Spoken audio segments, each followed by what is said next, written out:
Are you a busy mom who struggles with prioritizing your own health?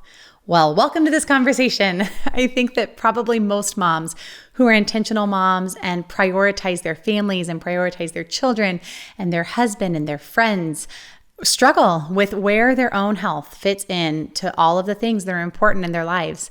So I'm so glad you joined us today. You will really be encouraged by the friends who are here. I have with me two very dear friends. My friend Michelle Cromie is back. She has 5 children ranging in ages from 4 to 10.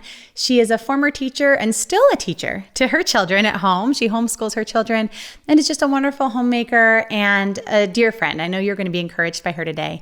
And if you do enjoy hearing from her and you'd like to follow her, you can find her on Instagram at The Unhurried Farm and follow along her adventures there. And another new friend to you, a good friend to me, is my friend Christina Lemaster is here today. She has got a house full of boys. Sweet friend has 4 boys ranging in ages from 4 to 12. So both of these sweet moms fall into the category of a busy mom for sure. Christina is also a teacher. She still works as a teacher now and homeschools her children and just has a lot of wisdom to share. And I know that you're going to be encouraged by them today. So thanks for being here with us.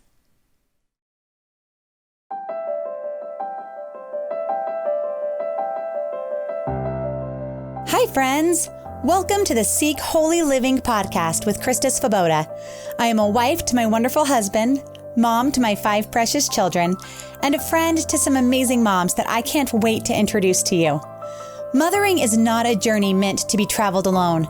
Join me every Monday for a new podcast where you will find hope, joy, and purpose.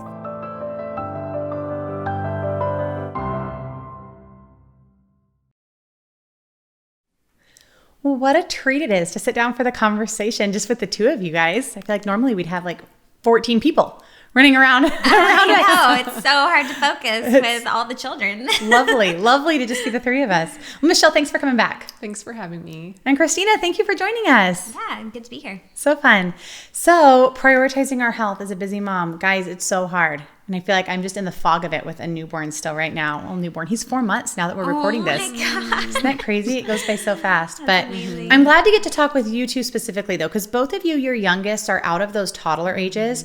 So you've been through that hard point of trying to figure out how do you be healthy with a baby, with a toddler, with little ones. And hopefully you can share your wisdom on all of that. So what do you do to prioritize your physical health? Michelle, why don't you start us off? What does that look like for you? Well, it's definitely been a journey for me that's taken different forms. I mean, what I do now is a little bit different than I did. I wish I had done things back, 4 years ago when I had a newborn and 1-year-old and stuff like that. But what I typically do now, and that's been my mainstay, is just working out at home 3 times a week, like a 20-25 minute workout video that I've had for a long time. That's been life-giving, and it's not super long, so it's doable, even though it's still hard to keep to it. I know that I'm pouring into myself, and I do that before the kids wake, or else I'm too tired at night. Yeah. So I do that. I make sure I'm taking supplements because that's something I learned after our 3rd kiddo was born. I just was feeling really yucky and I didn't know why. I was like really fatigued, just tired. And I ended up going to the doctor and get my blood drawn because I'm like, maybe something's off. And I actually at that point had an elevated A1C, which is, I was in the pre-diabetic range. Wow. And I was very surprised by that and scared me, of course. I was like, this is not okay. And so I kind of renewed a commitment to be more active and just, move in the direction of making better. Not that I was eating horribly or anything, but I think I just it was a big warning sign to me that I needed to take care of myself. And for years, I really didn't. I was always prioritizing everybody else, and it felt selfish of me to take time for myself.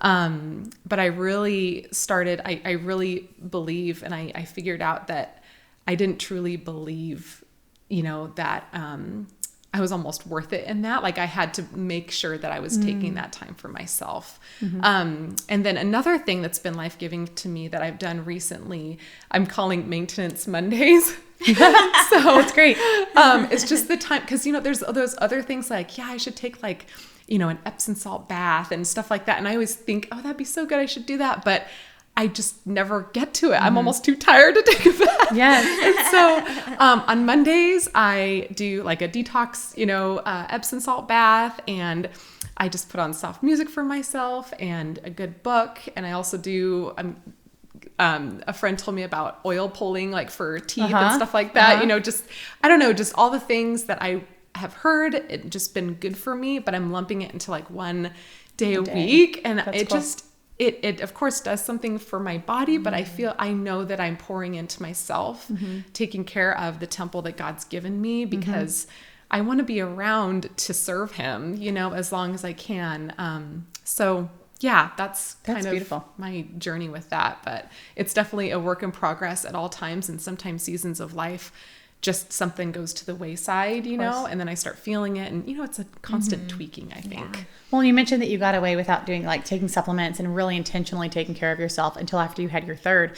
I think that's an interesting thing about motherhood, is about the time that we're having babies and what all that sucks out of our being, birthing and being pregnant, all that goes into that when you're younger, you can get away with not taking care of yourself well, with not sleeping, with eating horrible, with not working out, with doing all the things, and it's okay. Your body can handle it, but you hit a point that your body can't anymore. Yeah. And it's it's going to catch up with you. Absolutely. So, that's true. And I will add too, that, after it was only 3 to 4 months of me, adding some supplements, getting more active, my A1C went down so much. Wow. And I was no longer even close to the pre-diabetic range. Wow. So it was amazing how just tweaking some things like that made a huge difference. But you also had to take that step to go to the doctor to figure out what was going on. Yes. Yeah. I encourage, you're just really in a rut, something may be off. Yeah, that's really good.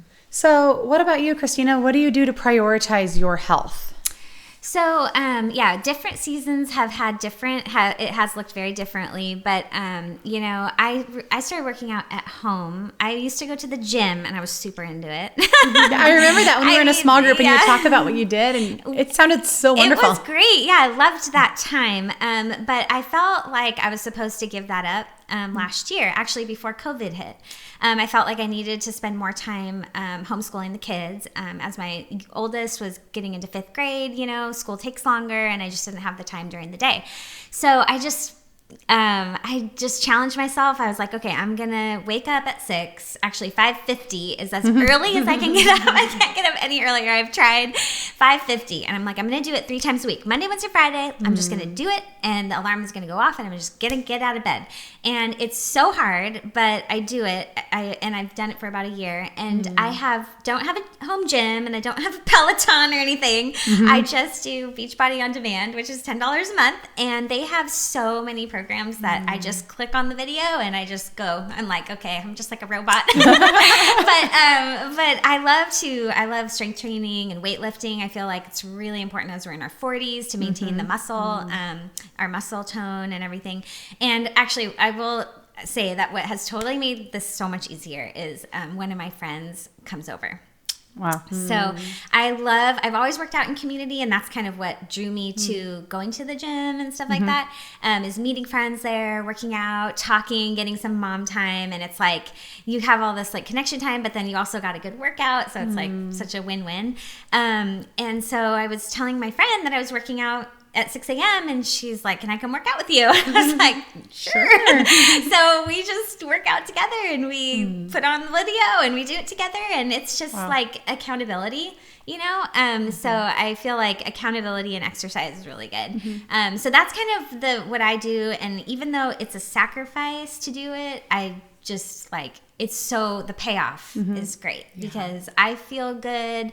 And it's just so different when you feel tired and worn out and ugly. You know what I mean? It's just and then too, I feel like as you age, every time I look in the mirror, I've got more wrinkles and I'm like, what's happening to me? My body is just there. I'm getting older. What's going on? I'm getting older. Yeah, it's crazy. So, so working out for sure. And then, and in community. And then the thing you mentioned about being in community, I'll kind of piggyback off of that for just a minute, that I was so encouraged when I reached out to some moms about trying to make a healthy choice, that I had been feeling the Lord really just like it kept coming from different places, putting on my heart to do a sugar fast right now. And I just don't want to, because I really enjoy having treats with my children. And I've discovered actually that turns out I actually really enjoy having treats alone. That's when I really love to have treats, is by myself. When they go to sleep, I'm like, ooh, I would love some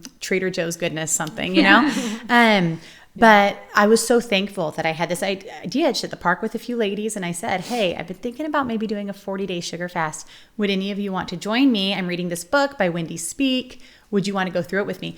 And it was so crazy. Of the ladies there, 2 of them said, yes, I already have the audiobook and I've been putting it off. Can we do it together? And then the other one said, I'll order it right now. Oh, we can do it as a group. So we've been going through it together and have been able to message each other and encourage each other in that way. And it would be so different if I were doing it alone than doing it with someone. So here I thought, like, I'm going to, ask them to try something new. And they already had it on their radar. So you never know who just also would like the encouragement if you were willing to step out. But it's hard because then that means you have to be disciplined too. Yeah. You know what? I feel like that, I am a pretty self-disciplined person, but just like anyone else, like it gets hard and you get tired. But when you have friends that do it with you, like at one point, and even now, I try to do hiking with the kids, you know, and so we hike like once a week, and a bunch of moms, all kinds of kids, and it's just great because you're getting a workout. The kids are outside exploring, and so I feel like doing something like a sugar fasting community, but then also making it like a priority in friendships, you know, and even down to like snacks that we bring. So, I was at the thrift store. I love going to thrift stores, and I found this like awesome 80s Tupperware with all the different compartments, and it's red, and it has like a little thing in the middle, and for like dip or whatever. And so awesome. we all have one, and so when we show up to a house and like you want to bring a snack instead of grabbing like all kinds of junk, it's like, here's your vegetables, kids. Snack away. So, that's awesome. So I think like, just doing all that stuff in community is really helpful. Yes. And I think also getting out with other people is also helpful. That can feel intimidating as a mom to do that on your own. Right. We did a podcast episode a little while ago about nature adventures together. And one of the things that I remember we talked about was that when you do it with someone, it doesn't feel as nervous. There's certain things that might make you feel a little nervous to do by yourself. But when you do it with other people, then you're doing it together, and it's modeling for your children. This is important. And how healthy. Whoever spends a day outside and then is like, oh man, I wish we had stayed indoors. Oh yeah. No one. Totally. No one. Yeah. And I think it's the same way with exercising too. Yes. How many mornings after you've gotten up at 5:50, at the end of the day, have you ever said, man, I wish I didn't do that? No, never. Not once.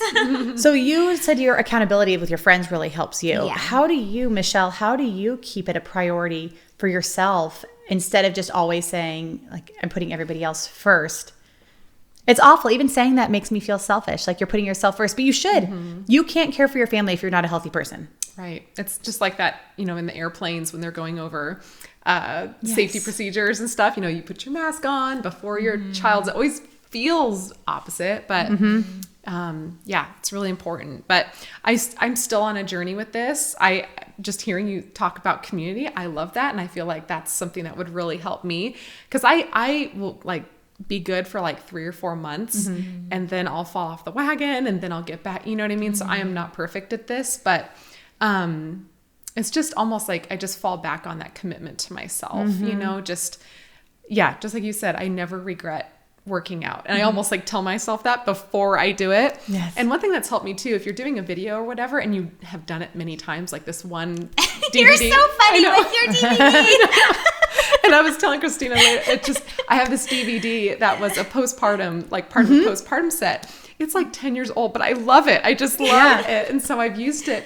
But I'm so used to what she says. So I actually turn off the volume and I just put worship music on. And so it turns into just even a time with God at that time. So so when I do have to work out by myself, okay, I can't do the same video twice. Like I have total ADD and like I get so bored. But I will put on audiobooks, and I actually will love that time. I can't wait to get in there. But this is kind of, it's hard for me to do that at 5:50 in the morning. But if it's like a later workout and I've got a really good book, oh my gosh, it's like the best. That's a great idea. And then no one's talking to you to interrupt it at that time either. Yeah, totally. Okay, so have there been times, I know, Michelle, you kind of already mentioned one, but if there's been anything else or if you want to elaborate on that, any times in your life that you've been in an unhealthy place that you had to get yourself out of that? And how did you do it, if that was part of your story? Christina, do you have any places where you've been there or not so much? I mean, I think going through 4 pregnancies, like 40 pounds That'll each do it to you. It's 160 pounds. It's a lot of pounds, Yeah. you know? And I feel like every pregnancy was kind of like taking on some bad habits and having to get rid of those bad habits again. And feeling... And then it's hard when after you have a baby because you just kind of feel like you deserve it. Like, I deserve this cookie. Yes. And so I am empathizing greatly during my sugar fast with my 4-month-old.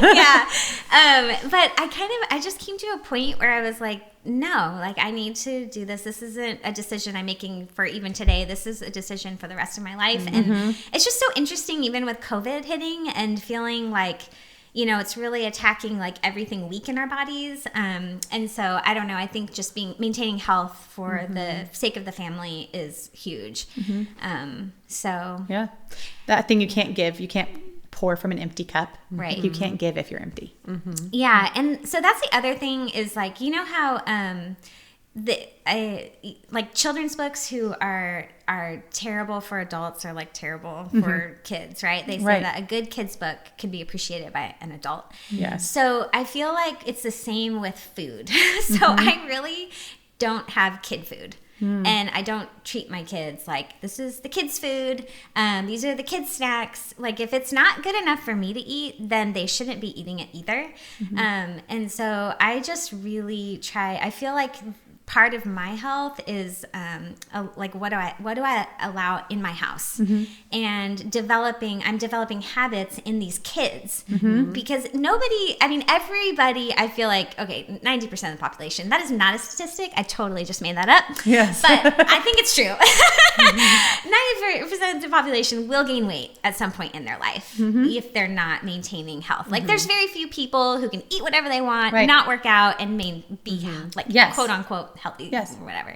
So I just look at my kids, and even though you'd look at it and they look healthy, the healthy children, like I know that the habits that they make now are what are going to carry them to their like into adulthood. So so I just try to, you know, there's a lot of things I just don't even buy, like Wheat Thins. I will eat that whole entire box. Like, I love Wheat Thins. They cannot enter my door. So it's not going to serve your family. No, so I'm not going to serve them Wheat Thins, and I'm not going to have them for me. Same thing with Cheez-Its. Love them. Can't be in my house. Oh, that's funny. And Doritos. Oh, nacho cheese Doritos. My mom brought over a bag the other day, and I was like, oh my gosh, there's Doritos. And I'm like sitting there eating them, and then nobody else ate them, and there was like a quarter of the bag left, and I seriously finished it. I was like, oh my gosh, I'm the worst. But so I just like, I think that's a priority to me is like what is in my house. So I just really don't keep like that kind of stuff in the house. And my friend told me too, because I know my kids one of them is approaching adolescence, and a lot of kids put on weight in adolescence. And she's actually a nurse practitioner, super healthy, grew up a vegetarian, but she was like, you know, Christina, most kids gain weight because of snack food. And so I was like, you know what? That's a really good point. So if we are cooking healthy meals and not having the sugary snacks that are just full of sodium and sugar and all that, then like they're going to be okay, you know? And I think also only allowing them to snack on fruits and vegetables between meals and all that. And then that's what I do. So much of, I feel like my health is wrapped up in what I'm training them to do. Absolutely. So that's great. Well, and I've thought with that with our kids too, and that what we're doing is training them. Like we train them in all other areas. So isn't it our job just as much to train them in that area too, and how we prioritize that? That it's very important. It's prioritizing their health for their life. You know. Yeah, and it's like we don't do dessert all the time, but on the weekend we do. And I've only used ice cream cones. because you can really only fit about a third a cup in an ice cream cone. But you have a bowl of ice cream and you're eating like 3 servings. You know what I mean? So little tricks like that. Yeah. And then also just like, I try to tell them they can only snack on fruits and vegetables, and I'm not perfect, you know, and sometimes they'll grab something. But frozen fruit is like something you can always have in the freezer, and they can just grab it and they love it. So frozen fruit, string cheese, nuts, and that's pretty much it. Veggies. So, and veggies, and like all the other stuff just doesn't even come in the door because it's the first thing I want to grab too. Yeah. You know what I mean? That's really good. So I heard somewhere the idea, you talked about gaining weight, that like it's something that's going to happen. And I think with pregnancies especially, obviously, you know, you should gain weight. That's an important thing to do when you're pregnant. Totally. And nursing, by the way. Yes, and nursing. I know. Well, that's the other thing. I kind of give myself a get out of jail free card as long as I'm nursing. And I do in general, like when I'm going through after a baby, when I have those next 3 months after, like your 4th trimester, give just all the grace, because I think that there's you need that space emotionally and but wisely too. Like if you're eating so bad you don't feel well, then that's a problem. But I was talking with somebody about the idea that of how easy it would be to gain, even if it was just like I put on, 3 pounds this year and then 3 pounds that year and then 3 pounds that year and 3 pounds that year. Like that's not a big deal to have a 3 pound difference in your weight. And I know it's not all about weight, it's about health overall. But even if you were just thinking of it as like an overall health perspective, like I got a little bit less healthy that year. I got a little bit less healthy that year. I prioritized my health a little less that year. Eventually that's going to catch up, and then it's going to be like a lot harder to find, okay, how do I reprioritize to get back to that healthy place again? Because it's hard. It's hard as you get older. It is. And sometimes you just have to have a whole new plan. Like maybe what you're doing right now is you're unhealthy, you're seeing yourself gain weight, you're seeing your kids gain weight.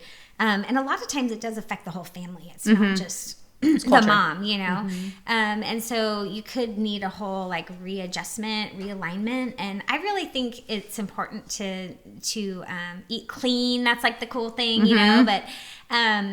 but it's true, you got to look at the ingredients, and are you giving them stuff that you maybe aren't aware that it's bad? Like snack food. A lot of times it's like, they're kids, they need snacks, fishies, Yeah. And it's like, what's in a fishy? Like, what's in that mac and cheese? Like, what are in those, like, chicken nuggets or whatever. Yeah. And a lot of times that easy stuff we kind of give to our, we allow ourselves to make because it's easy and we need a break or whatever. But I think you kind of have to really look at your overall lifestyle, your overall menu for the week, and think about it. I mean, this is, like you said, it's training, it's strategy, it's being intentional, and our meal planning is like huge. And I wasn't always a great meal planner, but through like community and hearing friends and how they did it, because a lot of times we just do what we were taught. doing, right?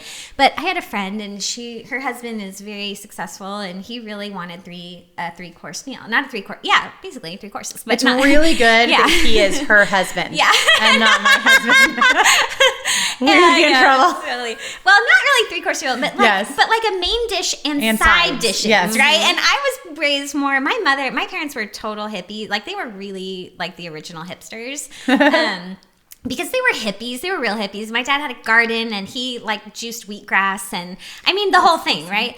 And so they cooked very healthy. But but when I got married, I didn't think of like a main course and like a side dish. And she would say, "Oh yes, I'm having this and this and this." And I'm like, "Wow, okay." And so I started meal planning, and I do it in my phone on a note, and I just go like Sunday, whatever, pot roast, potatoes, salad. Monday, whatever it is, enchiladas, salad, or I always think of the main course and the vegetable and plan it all out, order it all on Instacart, and then it shows up at my door, and there you go. And it's planned. Yeah. That's great. So were you trained, Michelle, like how to do healthy things like that? Was there a person who inspired you to make healthy choices? I mean, we ate okay, growing up, but I mean, growing up, we weren't like a big sport family or like super active family, but we did love nature, So, we had that. It just wasn't like maybe an emphasis. So yeah, I've been on a journey on, being really active and not active, and just kind of, with my husband kind of in the same boat a little bit, like trying to create a family culture of, making healthy choices and being active. And my husband's done a lot of triathlons. That's really jump-started him, And so we try to keep each other accountable if we're just really struggling too. So we did one thing that might be a fun idea for anybody, but after my first son was born 8 years ago, I just could not get rid of that, after pregnancy weight. And my husband had gained some too. It's like that, what they call it, sympathy weight or something. Probably everyone during COVID. It's like the COVID-15 or whatever. But we made this agreement that we had a certain amount of pounds that we wanted to lose. And I think it was doable enough. It was like, I think we did it in 3 months. And we counted our calories together. And after each month, if we did our workouts and counted our calories and, we were losing the weight we wanted to, we got to get, a little gift for ourselves. Like, I love to read. So it was like getting to order a book on Amazon, that was my thing. And so it just was fun. And we were encouraging each other. And we had to take some time and really look at the dinners that I made and count the calories in that and then portions. But it really helped to be on the same page. And actually my husband just approached me about doing that again. So we might be doing that again just for fun, know? That's fun. But yeah, that's, it's like that accountability thing, Well, that might even be a fun thing to do if your spouse didn't want to do it with you. It might even be a fun thing to do with some friends. You know how I invited the friends to do the sugar fast with me? Yeah. That you could do that together. Yeah, that's a good idea. Well, and about with your husband, something kind of just interesting to think about. I think sometimes I have a tendency to think, okay, you are an adult husband. You should be able to do the things not take care of yourself, but sort of take care of yourself. You know what I mean? I have a lot of other people who can't take care of themselves in my home. Yeah. So I have to do a lot of things to take care of them. Oh. So there are certain areas of life where I kind of feel like, okay, you can do this. You got it together. But then I was really convicted not too long ago that I would be willing to help anyone else. If a friend said, hey, would you help me in this way? I would gladly help them and be a teammate for them. So I think it's important that spouses be willing to prioritize their spouse because you want to do this journey together. This is something that you want to be in this for the long haul. And I think for us to be healthy and to prioritize being healthy, it's important, like you said, to make it something of our family culture. Yeah. And I think that's a really good point and I feel like that's one of the ways that I serve my family. And it's funny because Jarrett he says all the time, he's like, I'd be 300 pounds if I wasn't married to Christina. And I think it's true, but I mean, it's not like I'm serving them, terrible food, but you can make really good, healthy food. And it's just a choice, it's just do I use the can of mushroom soup or do I figure out a way to cook something else, So, and now with Pinterest, I mean, it's so much easier now. The options are endless. That is true. Options are endless. Yes. So. Oh my goodness, guys, I can't believe it. Our time is actually almost up. This is wonderful. Wow. This is so encouraging and goodness, a lot for me to chew on. No pun intended, but a lot for me to think on for real. Because this is important stuff. And we want our bodies are temples of the Lord and need to be able to be used. And we want to be around for the long haul. We want to be active grandmas who one day are running around with our grandkids and chasing them all. Lots and lots of little feet one day to chase around. So thank you guys both so much for sharing your wisdom today. All right. Well, if you are feeling challenged today, like I am about some of these things, some of the things I think, oh yeah, that's what I already do. And then some of the points of conversation I know in my heart, oh man, that's an area where I probably could do better and where I want to do better. It's not something where I just know I should do better, but I actually want to. I want to for the better of my family and so that I can be around and feel good and enjoy my time with my family and my children. And, there's a big difference between just knowing something and believing something. We can know something's true and say, yes, that is a true statement, but to truly believe it and to hold it as our own and to make it something that we want to act upon and live in that way and reflect that truth is completely different. And so I would challenge you to really chew on whatever it was that you heard today that you thought, that's something that I could work on. Challenge yourself. Do I just know that that's true or do I actually believe that it's true? And if you really believe it, think about what one step is that you could take to make that better choice to better serve yourself and to better serve your family. And if this whole idea of being healthy and making healthy choices as a mom really resonates with you, if you're in that place that you're just hearing it so clear right now, I want to point you back to a couple other podcasts. Michelle did another one with us a while ago about rest for the weary mom. And we did not even jump into the topic of sleep. That is its own podcast, but even beyond sleep is rest. And I think that you would really be encouraged by that. And we also did one about habits of a healthy mom and just healthy habit building. And, we talked about supplements today, meal planning. Some of those are habits that you have to build into the rhythm of your life. And you can do it. You can build those new habits to grow into the mom that you want to be the best for your family and ultimately for serving the Lord. So I hope that you enjoy those and that you are encouraged today. Thank you for joining us today. Be sure to subscribe wherever you listen to podcasts so you don't miss any of our weekly conversations.